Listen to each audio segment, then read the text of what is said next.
তো আমরা হচ্ছে ইনপুট আউটপুট অর্গানাইজেশনে দেখবো হচ্ছে যে ইনপুট আউটপুট ডিভাইস গুলা বিশেষ করে কিভাবে অর্গানাইজ থাকে, এবং আমরা আমাদের যে প্রসেসর এত পাওয়ারফুল প্রসেসর, সেখান থেকে আসলে এত অল্প সময়ে 1 সেকেন্ড বা এক ন্যানো সেকেন্ডে অনেক আমাদের টাস্ক কমপ্লিট হইতে পারে। তো সেই টাস্ক গুলো কিভাবে কমপ্লিট হওয়ার পরে আমাদের আউটপুট স্ক্রিনে আমরা স্টেবল ভাবে দেখি, সেই জিনিসগুলো আমরা জানার চেষ্টা করবো। ঠিক আছে, তো আমরা প্রথম যে টপিকটা পড়বো সেটার নাম হচ্ছে input output bus and interface module.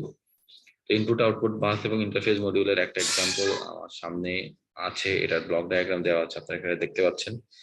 তো সেটা যাওয়ার আগে আমরা নতুন একটা টপিক শিখতেছি, আমাদের নতুন একটা টার্ম যেটাকে বলা হয় পেরিফেরালস। তো পেরিফেরালস হচ্ছে এমন একটা জিনিস, মানে ইনপুট আউটপুট যেসব ডিভাইস গুলো আমাদের কম্পিউটারের সাথে যুক্ত থাকে সেগুলোকে এক কথায় পেরিফেরালস বলা হয়। ঠিক আছে, input output device attached to the computer are also called peripherals। ঠিক আছে, তো ইনপুট আউটপুট হচ্ছে ডিভাইস গুলো যেগুলো আমাদের কম্পিউটারের সাথে অ্যাটাচ থাকে সেগুলোকে পেরিফেরালস বলা হয়। এখন আমরা কি জিনিস দেখতে পাচ্ছি, আমরা দেখতে পাচ্ছি হচ্ছে আমরা দেখতে পাচ্ছি যে input output bus and interface module দেখতে পাচ্ছি। ঠিক আছে, তো ইনপুট আউটপুট বাস সিস্টেম আমরা আগে দেখি, তারপরে হচ্ছে এগুলোকে ইন্টারফেসের সাথে কিভাবে থাকে সেগুলো দেখবো। তো নরমালি একটা জিনিস খেয়াল করে দেখেন যে keyboard and display terminal, keyboard and display terminal দিয়ে কি বোঝাচ্ছে, আমাদের ইনপুটে মোটামুটি যতগুলো জিনিস আছে কিবোর্ড রিলেটেড সবকিছু দিয়ে বোঝাচ্ছে, ডিসপ্লে দিয়ে কি আউটপুটের কিছু বোঝাচ্ছে, তারপর প্রিন্টার কি, এটা কি একটা আমাদের হচ্ছে আউটপুট ডিভাইস, তারপরে ম্যাগনেটিক ডিস্ক এটা কি input device, magnetic tape input output দুটাই হতে পারে। ঠিক আছে, তো এখন প্রসেসরটা কানেক্টেড হয়ে আছে কিসের সাথে, আলাদা আলাদা ডাটা হচ্ছে আমাদের বাসের সাথে। তো একটা হচ্ছে ডেটা বাস, একটা অ্যাড্রেস বাস, আর একটা কি কন্ট্রোল বাস। বাস কি আমরা সবাই জানি, সেটা হচ্ছে যে রেজিস্টার গুলো যে নিজেদের ইনফরমেশন গুলো একজন আরেকজনের মধ্যে যখন শেয়ার করে একটা আরেকটার সাথে, সেটাকে একটা বাস সিস্টেম বলা হয়। তো প্রসেসর সম্পর্কে আমরা জানি, প্রসেসর হচ্ছে হাইলি কনফিগার্ড আমাদের সিপিইউ এর মেইন ইউনিট, এটাকে প্রসেসর। এখন কথা হইলো এই ইন্টারফেস জিনিসটা কি। ইন্টারফেসটা হচ্ছে এই আমরা যে আউটপুট বা ইনপুট দিই এবং প্রসেসর সেটা যে অ্যাকসেপ্ট করে, বা আউটপুটটা যে আমাদের যে দেখায় সে যে অ্যাকসেপ্ট করে, এটা মিডলম্যান হচ্ছে এই ইন্টারফেস। ইন্টারফেস কাজ কি, ইন্টারফেসের কাজটা বলা হচ্ছে যে ট্রান্সলেটর। সে কি করে, ট্রান্সলেট করে প্রসেসরের মধ্যে যে আমাদের টাস্ক গুলা চলে, সেই টাস্কের মধ্যে পরে আমরা যে আউটপুটটা দেখতে পাই সেটাকে বলা হয় ইন্টারফেস। যেমন আমরা নর্মাল একটা এক্সাম্পল আমরা এখানে বলতে পারি যে হচ্ছে আমরা তো প্রোগ্রাম লিখি, নর্মালি প্রোগ্রাম লেখার পরে কি হয়, আমরা একটা আউটপুট উইন্ডো দেখি, তাই না? এর ভিতরে কি মেকানিজম হচ্ছে এটা তো আমরা দেখি না, তাই না? তাই সেটা হচ্ছে আমাদের ইন্টারফেস।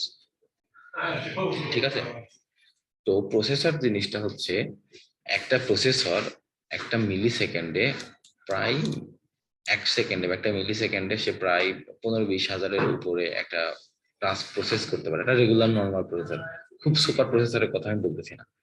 একটা মিলি সেকেন্ডে সে এরকম পরিমাণ টাস্ক সে হচ্ছে বা ইনস্ট্রাকশনকে সে ডিকোড করতে পারে, হতে পারে। ঠিক আছে, তো এই এতগুলো ইনস্ট্রাকশনকে আমরা যদি ডিকোড করি একটা মিলি সেকেন্ডে, ধরলাম 1 সেকেন্ডে সে 15,000 বা 20,000 হচ্ছে কোডকে সে ডিকোড করতে পারে। এখন আমরা কি 1 সেকেন্ড, আমাদের কি একটা চোখের পাতা ফেলতে 1 সেকেন্ড বেশি সময় লাগে, তো আমরা কি আউটপুটে যদি ওই স্পিডে আমাদের আউটপুট স্ক্রিনে যদি দেখানো হয়, তাহলে কি আমরা সেই প্রোগ্রামটা দেখতে পারবো, আমরা বা আউটপুটটাকে পড়তে পারবো?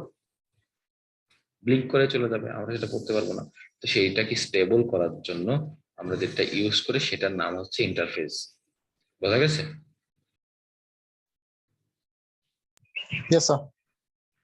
তাহলে ইন্টারফেসের কাজটা কি, ইন্টারফেস হচ্ছে এই প্রসেসর এবং আমাদের যে ইনপুট আউটপুট যে বিভিন্ন ডিভাইস আছে সেইগুলোর মধ্যে একটা কমিউনিকেটর হিসেবে বা একটা ট্রান্সলেটর হিসেবে কাজ করে। প্রসেসরের স্পিড অনেক বেশি এবং সে একসাথে অনেক কাজ করতে পারে, আর সেগুলোকে স্টেবল করে আমাদের দেখাই হচ্ছে কি ইন্টারফেসের জন্য আমরা স্টেবল ভাবে আমরা এই জিনিসগুলো দেখতে পারি। ক্লিয়ার? তো এইটার হচ্ছে আরো কিছু লেখা আছে, আপনারা একটা একটু পড়ে নিয়েন। ঠিক আছে, ইনপুট আউটপুট বাস এবং ইন্টারফেস মডিউলস এর বাকি জিনিসগুলো আপনারা একটু রিড আউট করে পড়ে নিন, তাহলেই হবে। এখন একটু আগে আমরা যেটা দেখলাম সেটাকে বলা হচ্ছিল যে ইনপুট আউটপুট, কি বলা হচ্ছিল, input output bus and interface module. এখন আমরা দেখবো ইনপুট আউটপুট ইন্টারফেসের একটা এক্সাম্পল দেখবো। কি দেখবো? ইনপুট আউটপুট ইন্টারফেসের একটা এক্সাম্পল দেখবো। এক্সাম্পল কি? এর আগে তো আমরা থিওরিটিক্যাল দেখলাম, এখন একটু রিয়েল টাইম একটা জিনিস দেখার চেষ্টা করি। তো এইটা জানার জন্য আমাদের জানতে হবে যে আমাদের ইনপুট আউটপুট ইন্টারফেসে ইনপুট আউটপুটের টোটাল 4টা কমান্ড আছে। কয়টা? 4টা। একটা হচ্ছে কন্ট্রোল কমান্ড, একটা স্ট্যাটাস, একটা হচ্ছে আউটপুট ডেটা, আর একটা হচ্ছে ইনপুট ডেটা। টোটাল কয়টা কমান্ড থাকে? 4টা। Out control, status, input, output data. তো এখন আমরা এই এক্সাম্পলটাকে দুই ভাগে ভাগ করতে পারি। একটা হচ্ছে ইনপুট আউটপুট ডিভাইসের পোর্শন, আর একটা হচ্ছে সিপিইউ এর পোর্শন। ইনপুট আউটপুট ডিভাইসে আমরা কি বলতেছি? আমাদের 4টা কমান্ড থাকে। 4টা কমান্ড মানে কি? আমরা 4 টাইপের ইনপুট বা আমরা হচ্ছে ইনপুট বা আউটপুট পেতে পারি বা দিতে পারি, ঠিক আছে? তো তো তাহলে আমাদের এই কমান্ড গুলাকে কোথায় আমাদের স্টোর করে রাখতে হবে? রেজিস্টারের মধ্যে স্টোর করে রাখতে হবে। আমাদের আমাদের যে প্রথম রেজিস্টারটা আছে সেটাকে আমরা বলতেছি, নাম দিচ্ছি হচ্ছে পোর্ট। পোর্ট এ, পরেরটাকে দিচ্ছি পোর্ট বি, এবং এর অপারেশনটা কি? এটা ইনপুট আউটপুট হইতে পারে, ইনপুট হইতে পারে, আউটপুট হইতে পারে। এই দুটা হবে ভাইস ভার্সা। যদি এইটা ইনপুট হয় এটা হবে আউটপুট, আর এটা যদি ইনপুট হয় এটা হবে আউটপুট, ঠিক আছে? এই জন্য এটাকে ডিক্লেয়ার করা নাই যে এটা ইনপুট নাকি আউটপুট। এবং এটা কিভাবে কানেক্টেড থাকে? এটা বাই ডিরেকশনাল ভাবে কানেক্টেড থাকে। আর এই সিপিইউ এবং ইনপুট আউটপুট ডিভাইসকে আসলে এই যে একটা ইন্টারনাল বাসের মাধ্যমে এটাকে কি আলাদা করে রাখা হয়েছে, ঠিক আছে? ইন্টারনাল বাসের মধ্যে কি কি আছে? ইন্টারনাল বাসের মধ্যে আমাদের যে 3টা অ্যাড্রেস বাস, ডেটা বাস ছিল, এই 3টা বাসই এখানে আমাদের আছে। ওকে, এই দুটা গেল। তারপরে কি? Control register. এই কন্ট্রোল রেজিস্টারের কাজ কি? আমাদের এই যে হচ্ছে বিভিন্ন যে কন্ট্রোল কমান্ড গুলা করা, সিপিইউ থেকে বিভিন্ন কমান্ড গুলাকে এখানে নিয়ে, যেমন আমি বললাম সিপিইউ বললো প্রিন্ট করতে, প্রিন্ট কোথায় করবে? এই যে আমাদের এখানে বলে দিচ্ছে, যে কমান্ড বলে দিচ্ছে এখানে কি প্রিন্ট করতে হবে, তাহলে সে কন্ট্রোল রেজিস্টার পার্টিকুলারলি প্রিন্ট করার জন্য যে জিনিসগুলো করা লাগে সেই প্রিন্ট সেটা করবে, নেসেসারি স্টেপস করে নেবে। তারপরে কি? লাস্ট হচ্ছে কি? স্ট্যাটাস। স্ট্যাটাস রেজিস্টারে চেক করে যে একটা কাজ কতটুকু হয়েছে। যেমন ধরেন আমি 10+5 তারপরে +6 এরকম কাজ, এরকম একটা কাজ আমি করতেছি, ঠিক আছে? তো এই স্ট্যাটাসে দেখা যাচ্ছে আমাকে বলতেছে যে 10 আর 5 যোগ করা হয়ে গেছে, তারপরে +6 এইটুকু বাকি আছে। তো এই স্ট্যাটাসে পরে দেখাবে যে এইটুকু কাজ হয়েছে, বাকি কাজটুকু বাকি আছে আমাদের। তো কন্ট্রোল রেজিস্টারটা আমাদের ইনপুট আউটপুট হিসাবে অনেক সময় কাজ করে, আর স্ট্যাটাস রেজিস্টারটা আমাদের ইনপুট হিসাবে কাজ করে, ঠিক আছে? এবং এটা কার সাথে কানেক্টেড? এটা হচ্ছে একটা বাস বাফারের সাথে কানেক্টেড আছে, এবং বাস বাফারটা হচ্ছে আমাদের বাই ডিরেকশনাল ডেটা বাসের সাথে কানেক্টেড আছে। এখন আমরা তো ইনপুট আউটপুট ডিভাইসের পোর্শনটা দেখলাম, এখন আমরা কি দেখবো? সিপিইউ এর পোর্শনটা দেখবো। তো সিপিইউ এর মেইন কাজ কি? টাইমিং এবং কন্ট্রোল হচ্ছে সিপিইউ এর মেইন একটা কাজ। তো আমরা খেয়াল করে দেখতেছি কি, যে এখানে আমাদের এই সিপিইউ দ্বারা আমাদের কি করতে হবে? আমাদের যে বিভিন্ন ইনপুট আউটপুট ডিভাইস আছে সেগুলোকে আমাদের ট্রিগার করতে হবে। তো ট্রিগার করার জন্য আমাদের এখানে কি দরকার? সিলেক্ট লাইন দরকার। তো সিলেক্ট লাইন গুলোকে প্রথমটাকে বলা হচ্ছে চিপ সিলেক্ট, পরেরটাকে বলা হচ্ছে রেজিস্টার সিলেক্ট 1, তারপরটাকে বলা হচ্ছে register select 0। Register select 1, register select 0 always complimented form হবে। তারপরে ইনপুট আউটপুট রিড এবং ইনপুট আউটপুট রাইট। এই ইনপুট আউটপুট রিড এবং রাইট কে কখনোই হচ্ছে আমাদের ইয়া হিসেবে ট্রিগার করা যায় না, ঠিক আছে? এগুলা দিয়ে কখনোই আমাদের হচ্ছে যে ইনপুট ইনপুট আউটপুট ডিভাইসের মধ্যে যে আমাদের রেজিস্টার গুলোতে সেগুলোকে কোনোভাবে ট্রিগার করা যায় না। ওকে, এখন আমাদের চিপ সিলেক্টের ভ্যালু পাশাপাশি আরো যে দুইটা আছে, এই 3টা জিনিসের ভ্যালুর জন্য কখনো এই আমাদের পোর্ট রেজিস্টার এ সিলেক্টেড হবে, কখনো বি সিলেক্টেড হবে, কখনো কন্ট্রোল রেজিস্টার সিলেক্ট হবে, বা কখনো রেজিস্ট্রেশন রেজিস্টারটা স্ট্যাটাস রেজিস্টারটা সিলেক্ট হবে, ঠিক আছে? তো এই জিনিসটা বোঝার জন্য আমরা খুব ইজিলি একটা জিনিস করতে পারি। আমরা খুব ইজিলি বলে দিচ্ছি, প্রথম কন্ডিশনটা হচ্ছে যদি চিপ সিলেক্টের ভ্যালু যদি 0 হয়, যদি চিপ সিলেক্টের ভ্যালু যদি 0 হয়, তাহলে রেজিস্টার সিলেক্টের ভ্যালু 0 বা 1 যাই হোক না কেন, এটা হচ্ছে আমাদের বাফার স্টেটে চলে যায়। বাফার স্টেটে চলে যাওয়া মানে কি? ট্রাফিকের মধ্যে চলে গেছে, ওখান থেকে কোনো আউটপুট কি আসবে না, বের হবে না। সেই স্ট্যাটাসটাকে কি বলা হয়? হাই ইম্পিডেন্স স্ট্যাটাস বলা হয়, মনে আছে?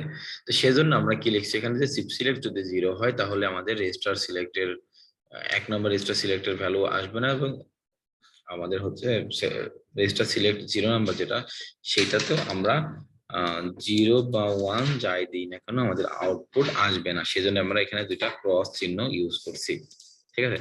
এখন আরেকটা জিনিস আমরা বলতে পারি, যে এখান থেকে এটা আমরা সেই সিদ্ধান্ত নিতে পারি যে হচ্ছে তাহলে প্রথমে 0 আছে এরকম সম্বলিত কোনো কিছুই আমাদের এই চিপ সিলেক্টটাকে কি করতে পারবে না? ট্রিগার করতে পারবে না, ঠিক আছে? তো প্রথমে 0 আছে এরকম তিনটা যদি আমরা কল্পনা তিনটা ভ্যালুর নাম্বার গুলা কি হইতে পারে 000001010 আর কি হইতে পারে বলেন 011 তাই না? যেহেতু আমাদের টোটাল তিনটা আমরা কি জানি আমাদের হচ্ছে তিনটা নাম্বারের কম্বিনেশন তিনটা বাইনারি নাম্বারের কম্বিনেশন টোটাল সবসময় কয়টা হবে বলেন তো শুনতেছেন কেউ? হ্যালো শোনা যাচ্ছে? কি শুনতেছেন? আমি যে প্লে করতেছি 2 মিনিট পরে জি স্যার বলতেছেন, কি শুনতেছেন তাহলে?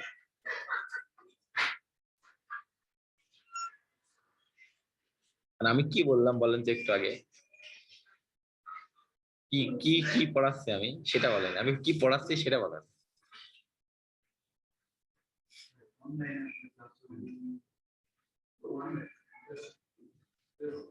আমি কি পড়াচ্ছি বলেন, কথা বলতেছেন না কেন? এখন 20 জন আছেন না? নুরানি জান্নাত আছেন? নুরানি জান্নাত, ইশরাত, বাসুদেব রয়, অর্ণব, অনন্যা।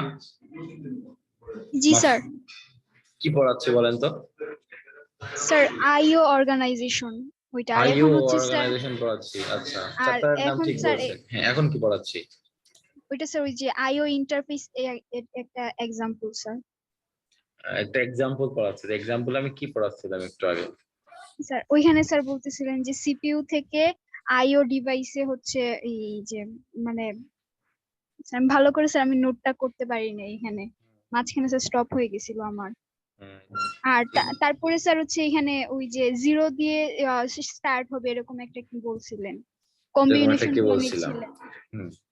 আমি বলতেছিলাম যে বাইনারি তিনটা ডিজিটের কম্বিনেশন কয়টা হয়, কয়টা নাম্বার হইতে পারে বলেন তো? 8টা স্যার। 8টা হইতে পারে। দেখ, মাশাআল্লাহ, খুব ভালো, 8টা হইতে পারে, তাই না?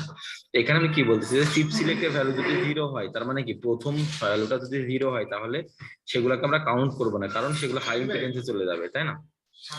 তো ওই 0 সম্বলিত কয়টা নাম্বার পাইতে পারি আমরা? 4টা নাম্বার পাইতে পারি। তো এই 4টা নাম্বার আগে থেকে কি বাদ, তারপরে কি 1 সম্বলিত আমরা কয়টা নাম্বার পাবো? 4টা পাবো। 100 101 110 11 111, ঠিক আছে? এই 4টা নাম্বার পাবো। এই 4টা নাম্বারের জন্য যখন 100 হবে, মানে যখন আমাদের হচ্ছে চিপ সিলেক্ট 1 এবং রেজিস্টার দুইটা রেজিস্টারের ভ্যালু যখন 00 হবে তখন আমাদের পোর্ট এ রেজিস্টারটা সিলেক্ট হবে।